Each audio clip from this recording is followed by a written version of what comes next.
think we sometimes forget the impact that things that happen to us as children have on us when we become adults. I can remember when I was 6 or 7 years old being called what we call now the N word. And I remember I didn't even know what it meant, but it shocked me and it hurt my feelings. And I remember going home and talking to my mother, and she put me in her lap and she cuddled me and she cradled me, and she started talking to me and trying to explain it to me. And I remember that she made me feel really good, but in fact, from that day forward, I believe it was a turning point in my life, because from then on I was different. First of all, I started really paying attention to everything that was going on around me, because I think for the first time I realized that people outside of my circle could hurt me or could even want to hurt me.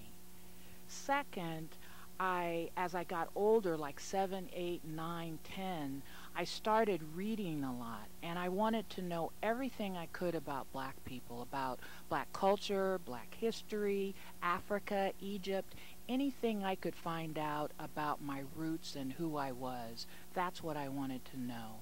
Another thing is that I really started paying attention to my extended family, and I was especially intrigued by my great-grandmother, who was a Pawnee Indian.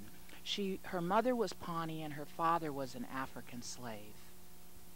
So by the time that Rosa Parks refused to give up her seat on the bus in Montgomery, Alabama, I was so conscious of what was going on around me that I was literally glued to the television anytime some type of news came on about black people. I became very interested in Dr. Martin Luther King.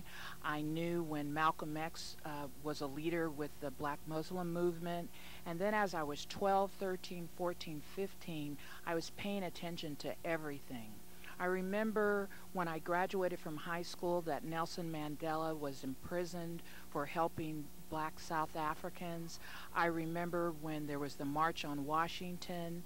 By the time that I had graduated, the Civil Rights Bill had been enacted, and after I graduated, I remember that Malcolm X was killed. Following that, we were in the Vietnam War. After that, both Bobby Kennedy and Martin Luther King were killed. So when I reflect on my life, I realize that everything that happened to me, from kindergarten through high school, had a profound impact on who I am today.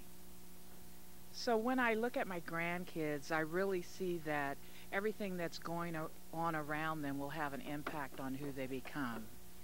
And even though I'm grown up, I know that that little child still lives in me.